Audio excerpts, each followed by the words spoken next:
이번 이야기는 두 번째 이슈입니다. 아직 세계관 구축이 많이 진행 중이지만 결말 부분은 정말 놀랍습니다. 아마 여러분이 보게 될 가장 멋진 장면 중 하나일 겁니다. 이번에도 알프레드의 독백으로 이야기가 시작됩니다. 지난 내용을 확인하고 싶으시면 이 영상 끝부분에 있는 재생 목록 링크를 참고하시면 됩니다. 그런데 알프레드는 전통적인 집사가 아닙니다. 사실 그는 군 출신으로 스파이 같은 역할을 하거나 용병으로 활동했던 사람입니다. 고담에서 활동하던 중 배트맨과 우연히 만나게 된 것이죠. 알프레드는 이렇게 말합니다. 첫 번째 이슈의 사건이 발생한 이후 2주 동안 파티 애니멀스가 고담에서 공격을 점점 더 강화했고, 이에 맞서 배트맨도 그들에 대한 공격을 강화했다고요. 파티 애니멀즈는 고담에서 두각을 나타낸 반역 집단 같은 존재인데 그들의 목적이 무엇인지는 아무도 정확히 알지 못합니다. 하지만 이야기가 진행되면서 이 질문들에 대한 답을 얻게 될 겁니다. 예를 들어 압솔루트 리들러와 압솔루트 할비덴, 투페이스를 만나게 되면 이들이 결국 어떤 악당으로 변해갈지 알게 될 겁니다. 하지만 알프레드는 배트맨이 모든 곳에 있을 수는 없다고 말합니다. 하지만 그는 파티 애니멀스, 이에 가장 큰 공격이 어디에서 일어날지 잘 알고 있는 것처럼 보이고 그들과 정면으로 맞섭니다. 오늘 밤 아쿠아리움에서처럼 말이죠. 압솔루트 배트맨의 가장 멋진 점 중 하나는 맷 리브스의 배트맨과 매우 비슷하다는 겁니다. 아직 다듬어지지 않고 세련되지 않은 모습이죠. 그는 뛰어난 격투가도 아니고 세상에서 가장 뛰어난 탐정도 아닙니다. 그저 뭔가를 알아가고 있는 남자일 뿐이고 자경단 활동을 막 시작한 단계입니다. 그래서 그의 경력 초기의 모습을 보여주는 것처럼 보입니다. 솔직히 저는 이런 모습이 정말 좋습니다. 물론 100가지 이상의 격투 스타일을 구사하고 모든 미스터리를 단번에 해결할 수 있는 세련된 배트맨도 멋지지만 이렇게 다듬어지지 않고 완벽하지 않으며 자신이 뭘 하고 있는지 정확히 알지 못하는 배트맨도 정말 하지만 알프레드는 그가 매우 유능하고 지능적이라고도 말합니다. 이번 전투에서도 알 수 있듯이 배트맨은 분명 손자병법, 디 아트 오브 워 같은 것을 연구했을 것입니다. 전장을 이해한다면 지형을 자신의 이점으로 활용할 수 있기 때문이죠. 그래서 배트맨이 아쿠아리움에서 파티 애니멀즈와 대치할 때 처음에는 그들이 우위를 점한 것처럼 보였습니다. 배트맨은 결국 천장에서 내려와야 했고 그들은 물속에서 그를 기다리고 있었습니다. 그러자 배트맨은 농축된 식초 정제를 꺼내 물속에 던져 그것을 염산으로 변환시켰습니다. 이로 인해 파티 애니멀즈는 물속에서 허겁지겁 아쿠아리움을 빠져나가게 되었고 결국 경찰에게 체포되었습니다. 하지만 알프레드는 또 다른 흥미로운 점을 언급합니다. 배트맨은 도시 전역에 은신처를 여러 곳 마련해두고 있다는 겁니다. 우리가 익숙한 배트맨의 모습, 그러니까 웨인 저택 아래 거대한 동굴과 온갖 첨단 기술 장비들이 있는 모습과는 완전히 다릅니다. 5만 달러짜리 페이스북 기계 같은 기상천외한 장치들도 없는 말 그대로 야매 배트맨에 가까운 모습입니다. 알프레드는 배트맨의 모든 은신처를 정확히 알아내지는 못했지만 대부분의 위치를 파악했다고 말합니다. 그리고 그의 이동 경로를 바탕으로 나머지 은신처가 있을 법한 위치를 추정했습니다. 그리고 배트맨이 이 은신처들을 배치한 방식에 놀라움을 금치 못했는데 고담시와 은신처들을 분석한 결과 그것들이 박쥐, 빠떼 모양을 형성하고 있었다는 것을 깨달았습니다. 배트맨은 이 모든 일에 있어 일관되고 헌신적인 모습을 보입니다. 하지만 알프레드는 브루스 웨인이 단순히 파티 애니멀즈 같은 범죄자들과 맞서는 것 외에 어떤 삶을 사는지 조금 더 시야를 넓혀줍니다. 알프레드는 그가 배트맨이 아닐 때 그의 일상이 수도승처럼 철저히 짜여 있다고 말합니다. 그는 일을 하고 그 후엔 그림자 속으로 사라집니다. 레드 후드라는 저항 조직으로 의심되는 그룹과 만난다는 소문이 있지만 진실은 그가 혼자라는 것입니다. 요즘은 그의 어머니와도 거리를 두고 있습니다. 몇 주 동안 루틴에서 벗어난 유일한 순간은 제가 예상치 못한 방문을 위해 멈춰선 때였습니다. 바로 그의 아버지를 죽인 조치를 만나기 위해서였죠. 첫 번째 이슈에서 간략히 다뤄졌던 주제 중 하나지만 아마 다음 이슈나 그 다음 이슈에서 더 자세히 다뤄질 것으로 보이는 것은 동물원입니다. 이야기의 핵심은 대부분의 사람들이 알다시피 브루스 웨인은 단순히 굉장히 유능한 가문에서 나온 초부유층 억만장자와는 다르다는 점입니다. 배트맨의 어머니는 사회복지사였고 그의 아버지는 교사였습니다. 그는 아주 검소한 환경에서 자랐기 때문에 엄청나게 고급스러운 기술에 돈을 마음껏 쓸 수 있는 환경이 아니었습니다. 하지만 결국 배트맨의 핵심적인 본질은 여전히 변하지 않았습니다. 그의 부모가 범죄의 골목에서 살해된 것은 아니었지만 그의 아버지는 동물원에서 살해당했습니다. 그의 아버지는 아이들을 보호하려다 목숨을 잃었으며 이는 토마스 웨인이 DC 코믹스에서 자주 묘사되는 박애주의적인 성격과 일치합니다. 그래서 많은 부분에서 배트맨의 친숙한 요소들은 여전히 존재합니다. 다만 그것들이 현대적으로 재구상되었을 뿐입니다. 정말 이 압솔루트 배트맨은 너무 훌륭합니다. 여러분 중 한 분이 지적한 것처럼 압솔루트 배트맨이 이렇게 뛰어난 이유는 배트맨을 현대시대에 완벽히 재해석한 방식 때문입니다. 이야기로 돌아가서 알프레드는 배트맨의 본질과 그의 한계에 대해 이야기합니다. 겉보기에는 배트맨이 마치 앞으로 나아가는 데만 집중하는 것처럼 보이지만 그것이 지속 가능하지 않을 수도 있다고 알프레드는 말합니다. 그는 또 한 주가 지나자 내 상관이 배트맨에 대한 보호를 중단해야 한다고 지시했다. 그들은 그가 너무 불안정한 요소가 되었다고 판단한 것 같다고 말합니다. 알프레드는 배트맨을 감시하면서 본래 파티 애니멀즈를 다루는 임무에 초점을 맞췄지만 배트맨이 항상 그를 앞질러 가고 있다는 것을 깨닫습니다. 배트맨은 마치 숨겨진 후원자처럼 행동합니다. 알프레드는 이렇게 말하죠. 나는 배트맨을 완전히 알지 못하지만 그를 안전하게 지킬 수 있는 작은 장치들을 배치해 두었다. 그리고 그는 여기에서 배트맨의 행동이 자신에게 새로운 이론을 세울 실마리를 제공했다고 말합니다. 그의 도발은 내가 사이오니스가 누구인지 그리고 그가 어떤 조직의 일원인지에 대한 새로운 이론을 세우는 데 도움을 주었다. 나는 내 주장을 펼치는 것을 생각한다. 물론 사이오니스는 파티 애니멀즈의 리더입니다. 알프레드는 이렇게 말합니다. 대신 나는 보호장치를 제거했다. 그리고 얼마 지나지 않아 파티 애니멀즈가 내가 그랬던 것처럼 그의 빈 고층 빌딩 속 동굴들을 찾아냈다. 그는 여기에서 잠시 생각에 잠깁니다. 군사작전에서 중요한 것은 전진, 휴식, 그리고 재충전이 필요하다는 것입니다. 사람들은 휴식을 취해야 하죠. 사람들은 계속해서 앞으로 나아가기만 할 수 없습니다. 결국 피로에 지치고 전투를 효과적으로 할 수 없게 될 것입니다. 하지만 결국 알프레드가 보호장치를 제거하고 파티 애니멀즈가 배트맨을 공격하더라도 결과적으로 아무런 차이가 없었습니다. 배트맨은 어쨌든 계속 나아갔습니다. 그리고 그때 알프레드는 깨닫습니다. 어쩌면 배트맨이라는 존재 자체가 그저 거대한 전진 그 자체일지도 모른다고요. 그는 어떤 일이 있어도 싸움을 멈추지 않습니다. 이 남자의 의지는 알프레드가 평생 본 그 어떤 것보다도 강력하다는 것을 의미합니다. 그리고 그 순간 이야기는 짐 고든으로 전환됩니다. 여기서 많은 내용이 다뤄지지는 않지만 이야기 속에서 다룰 가치가 충분히 있는 몇 가지 흥미로운 단서들이 등장합니다. 짐 고든 하비 블록과 그의 딸 바바라를 만났을 때 처음에는 배트맨을 추적하는 것에 대한 대화를 나누고 있었습니다. 현재 짐 고든은 고담시의 시장이지만 파티 애니멀즈의 등장은 그의 시장직에 혼란을 일으키는 주된 원인처럼 보입니다. 하지만 실제로는 그것만이 이유가 아니라는 점이 있습니다. 이 부분은 조금 후에 하비 덴트를 통해 더 자세히 다뤄질 예정입니다. 그럼에도 불구하고 파티 애니멀즈의 등장은 짐 고든에게 별다른 도움을 주지 못했습니다. 범죄율은 사상 최고 수준으로 치솟았고 이는 전 시장 킬이 언급한 주요 쟁점 중 하나였습니다. 범죄율 증가로 인해 사람들은 경찰에 대한 신뢰를 잃었고 대신 범죄 해결을 위해 범죄자를 의지하게 되었다는 것입니다. 물론 여기서 말하는 범죄자는 배트맨을 의미합니다. 그래서 고담시 경찰국은 배트맨을 체포하려는 데 전력을 다하고 있습니다. 이는 새로운 일이 아닙니다. DC 코믹스의 어떤 세계관에서도 고담시 경찰은 항상 배트맨을 체포하려고 했습니다. 하지만 예상치 못하게 마사 웨인이 등장하게 됩니다. 여기에서 정말 멋진 장면이 나옵니다.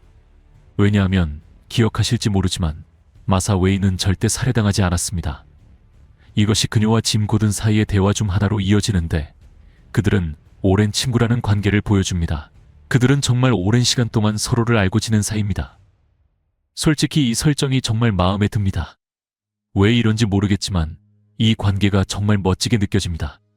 배트맨 패밀리라고 불리는 거대한 결망이 이렇게 다양한 방식으로 연결되어 있다는 점이 정말 인상적입니다.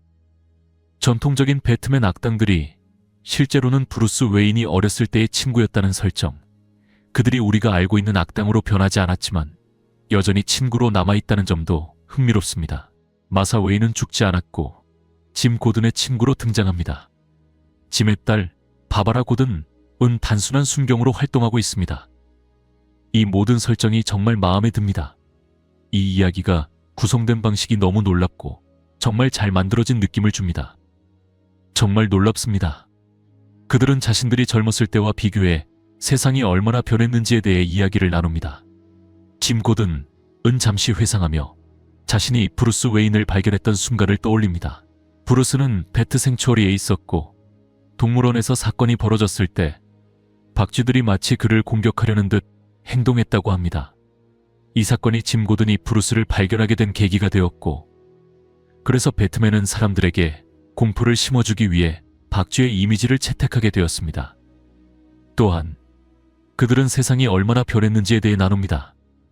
우리가 젊었을 때는 세상을 바꿀 수 있을 거라고 생각했지. 우리가 정말 미쳤었다니까 라며 이야기를 이어갑니다. 하지만 만약 세상이 20대 몇 명에 의해 바뀔 수 있었다면 이미 바뀌었을 거라는 사실을 간과했던 자신들을 되돌아봅니다. 결국 세상을 의미 있는 방식으로 변화시키는 것은 정말 어렵다는 것을 깨닫게 된 것입니다.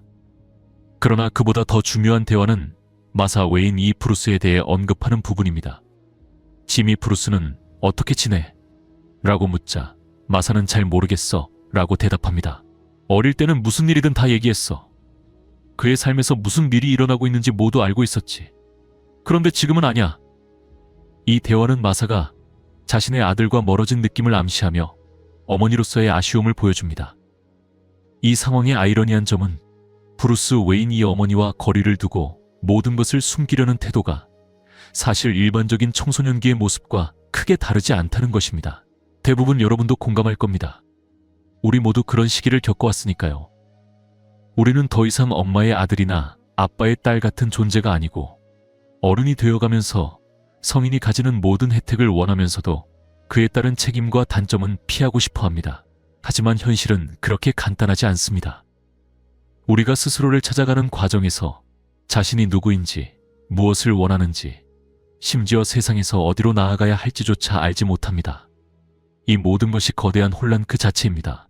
감정적인 혼란은 말 그대로 가장 순수한 형태로 우리를 휩싸고 호르몬 등 여러 요인이 이를 더욱 복잡하게 만듭니다.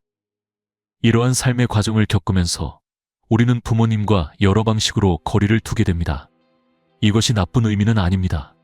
다만 이전처럼 모든 것을 솔직히 털어놓지 않는다는 뜻입니다. 어떤 것들은 마음속 깊이 간직하고 싶어하고 그것이 우리에게 통제감을 주기 때문입니다. 그 후에 이야기는 브루스 웨인의 친구들에 대한 장면으로 이어집니다. 그들은 밖에서 그를 기다리고 있었고 브루스는 어머니에게 화를 내며 그냥 가서 내가 그들을 만나고 싶지 않다고 전해 라고 소리쳤습니다. 이런 장면들은 모두 그의 청소년기에 일어났던 일들을 회상하는 플래시백으로 구성되어 있습니다. 하지만 이러한 장면들은 그의 청소년기 이후, 아버지가 사망한 이후, 그리고 나이가 훨씬 더 들어 현대에 이르러서도 그의 모습이 크게 변하지 않았다는 사실을 강조하기 위해 설계되었습니다. 그는 여전히 자신을 닫아두고 세상과 거리를 두는 모습을 보입니다. 이후 이야기는 포커 게임 장면으로 전환됩니다.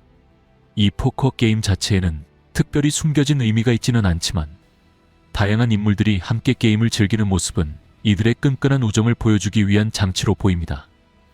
이 포커 게임에 숨겨진 의미를 굳이 상상해보자면 이들 친구들 간의 깊은 유대감을 강조하려는 것일 겁니다. 그리고 이들 중 일부가 악당으로 변해가는 과정을 보여줄 때 이 우정이 더욱 비극적으로 느껴지게 만들겠죠. 마치 영화 폭스와 하운드의 결말처럼요. 우리는 항상 친구일 거야 라는 말처럼요. 그것은 정말 가슴이 찢어질 만큼 충격적인 비극이 될 겁니다. 여러분이 상상할 수 있듯이 에드워드 니그만은 기술 전문가입니다. 그는 기술에 대해 놀라울 정도로 뛰어난 능력을 가지고 있죠. 하비 덴트는 변호사가 되기 위해 노력하는 중이며 이미 변호사로 활동하면서 범죄계뿐만 아니라 법률 시스템 전체와 매우 깊게 연결되어 있습니다. 이외에도 많은 캐릭터들이 등장합니다. 여기에 없는 유일한 인물은 캐프먼, 즉 셀리나 카일입니다. 마지막으로 그녀의 소식을 들은 것은 카이로에서 온 엽서뿐이었습니다. 그런데 브루스는 파티 애니멀즈의 헬멧 중 하나를 가져옵니다. 이 장면이 흥미로운 이유는 그가 시청 정리를 돕는다는 명목으로 이를 얻었다고 말하기 때문입니다. 그는 본질적으로 배트맨이라는 사실을 친구들에게 숨기기 위해 거짓말을 하고 있는 것입니다. 이로 인해 한 가지 중요한 질문이 떠오릅니다. 브루스는 과연 이 비밀을 친구들에게 털어놓을까요? 그리고 그게 가능할까요? 그들은 우리가 알고 있는 악당들로 변하지 않고 대신 모두 배트 패밀리에 합류합니다. 딕 그레이슨도 제이슨 토드도 바바라 고든이 오라클이 되는 일도 없습니다. 대신 에드워드 니그마가 오라클 역할을 하고 완이 레드 후드가 되는 겁니다. 이게 얼마나 멋질까요? 와, 지금 생각해보니 정말 멋질 것 같아요. 제발 이런 전개가 이루어졌으면 좋겠어요. 정말 간절히 바랍니다. 하지만 결과적으로 우리가 브루스 웨인의 관점에서 배우게 되는 것은 이것이 파티 애니멀즈가 모든 정보를 알고 있는 이유라는 점입니다. 그들은 같은 장소를 2번 공격하지 않으며 이것은 파티 애니멀즈 각 구성원 간의 일종의 통신 네트워크를 만들어냅니다. 더 나아가 이는 하나의 선처럼 작동합니다. 브루스는 이를 지지정보 시스템으로 묘사하며 이는 공유된 목표를 비공개 GPS 네트워크로 매핑하고 서로 다른 값을 할당한다고 말합니다. 이를 해독할 수 있는 사람이라면 파티 애니멀즈가 다음에 어디에 나타날지 예측할 수 있을 가능성이 있습니다. 이렇기 때문에 이들이 배트 패밀리에 합류하여 조력자가 될지 아니면 악당이 될지는 어느 쪽으로든 전개될 가능성이 있습니다.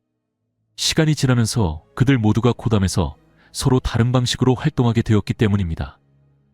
예를 들어 여기에 있는 오스왈드와 같은 인물의 경우 배트맨이 이렇게 묻습니다. 최첨단 장비에 중무장한 파티 애니멀즈가 모든 세력의 영역을 침범하고 있는 것 같아. 이와 관련해 뭔가 아는 게 있나? 하지만 오스왈드는 배트맨의 질문을 듣고 이렇게 느낍니다. 내가 평범하지 않은 일을 한다는 건 알아. 하지만 내가 왜 그런 일에 연루되었겠어? 그리고 그는 이어서 이렇게 말합니다. 하지만 내가 만약 연루되었다면 아마도 그들이 특정한 영역을 차지하려는 것이 아니라 단순히 도시를 파괴하려는 것일 거라고 말했겠지. 소문에 따르면 로먼이 누군가와 거래를 시도한 뒤 만나면 모두 죽이고 끝내버린다고 하더군. 그래서 파티 애니멀즈의 리더가 팔코 범죄 가족을 제거한 이유가 여기에 있습니다. 그들은 완전히 소멸했고 이제 더 이상 등장하지 않습니다. 이 시점에서 질문은 하비 덴트에게로 넘어갑니다. 네 생각엔 이게 정치적인 거라고 생각해? 짐 고든이나 심지어 힐 시장이 다시 통제권을 되찾으려는 시도 같은 거 말이야. 하비의 대답은 이렇습니다. 그는 짐 고든이 이 모든 혼란이 시작되기 전부터 이미 힘들어하고 있었다고 말합니다. 단지 짐 고든을 실각시키기 위해 이 모든 일을 벌이는 것은 말 그대로 과잉 행동일 거야. 그리고 그는 이렇게 덧붙입니다. 내 의견은 만약 이게 정치적인 거라면 단순히 권력을 얻으려는 것 이상의 무언가가 있을 거야. 여기에 더 큰 뭔가가 숨어 있어. 그러자 브루스는 묻습니다. 권력보다 더 큰 동기가 뭘까? 이때 아비는 인상적인 대답을 합니다. 진짜 범죄의 골목 출신다운 발언이네. 돈이지, 형제여. 근원, 원인과 결과 둘 다. 권력이 있으면 돈이 생기고 돈이 있으면 권력이 생기지. 무엇이 먼저인지, 무엇이 더 중요한지는 누구도 확실히 알 수 없어. 정말 멋진 장면입니다. 사실 이건 약간 에드워드 니그마 같은 느낌도 있습니다. 약간 리들러의 이념과 비슷한 부분이 있죠. 그리고 이야기는 하비 덴트의 독백으로 이어집니다. 배트맨이 하비의 투페어를 이기기 위해 에이스 3장을 내려놓으며 말합니다. 조커를 포함해서 치는 게 아니라면 말이지. 그러자 하비는 이렇게 대답합니다. 조커는 이곳에서 환영받지 못해. 브루스. 그리고 이어서 말합니다. 난 너를 이 판에 끌어들이지 말았어야 했어. 그리고 봐봐. 이게 파티 애니멀즈와 관련이 있는지는 모르겠지만 들리는 말로는 힐 시장이 엄청난 자금을 받고 있다고 하더군. 정말 큰 돈이야. 내가 아는 어떤 사람, 시장실에서 일하는 어린 친구 헤이티라는 애가 그러는데 힐은 이 자금을 황금 상자라고 부르며 잘 나가고 있다고 해. 그 돈이 어디서 오는 거지? 아무도 모르고 아무도 문제를 일으키고 싶어 하지 않아. 누구도 그 동전을 뒤집어 다른 면을 보려고 하지 않아. 하지만 배트맨은 다릅니다. 그는 직접 힐 시장의 사무실로 가서 알케미라는 이름의 파일을 확인합니다. 황금 상자를 의미하는 또 다른 이름이 바로 이 아크이기 때문에 RKM이 바로 그 파일을 지칭한 것입니다. 그리고 파일을 열자마자 그는 파티 애니멀즈의 리더로 보이는 인물로부터 온 영상과 마주합니다. 그리고 영상 속에서 그는 이렇게 말하죠. 그러니까 이런 거야, 친구. 우리가 앉아서 대화를 나눠야 할 필요가 있어. 하지만 약간의 조건이 있지. 나는 고담시 경찰 전체에 이 사실을 알렸고 내 부하들이 이 건물을 완전히 포위하고 있어. 그러니까 네가 대화를 원한다면 좋아, 나도 100% 준비가 되어 있어. 하지만 네가 대화를 하기 위해선 그 전에 살아남아야만 해. 정말 멋집니다, 배트맨. 바로 내가 말했던 결말이에요. 배트맨은 건물 아래로 미끄러져 내려오고 거기서 알프레드가 등장합니다. 그런데 배트맨은 알프레드를 그렇게 심각하게 받아들이지 않습니다. 지난 영상의 마지막 부분 혹은 적어도 그 일부에서 그는 알프레드의 손에서 총을 뺏어 들고 그를 제압한 뒤 그 총을 비살상 무기로 바꿔버린 장면을 통해 이를 알 수 있습니다. 하지만 이번에는 알프레드에게 말할 기회를 줍니다. 알프레드는 이렇게 말합니다. 여기서 우리가 서로를 도울 수 있다고 믿게 되었어. 30초만 시간을 줘. 결국 배트맨은 그렇게 합니다. 그러자 알프레드가 말합니다. 여기를 떠나야 해, 친구. 안전한 곳이 있어. 뒤쪽에 차를 가져왔는데 네가 쓸만한 차가 없다면 내 차를 이용하자. 배트맨은 이렇게 답합니다. 네가 지금 서 있는 게 바로 그 차야. 여러분, 그들은 배트모빌 안에 있습니다. 하지만 이건 평범한 배트모빌이 아닙니다. 배트모빌이 불도저입니다. 정말 놀라운 점은 배트맨이 이 불도저 같은 배트모빌을 몰고 경찰들을 뚫고 나아간다는 것입니다. 이렇게 해서 오늘 영상을 마무리하겠습니다. 여러분, 제가 말씀드렸죠. 압솔루트 배트맨은 정말 놀라운 작품입니다. 시청해주셔서 감사합니다. 그리고 다음에 다시 뵙겠습니다. 평화를 빕니다.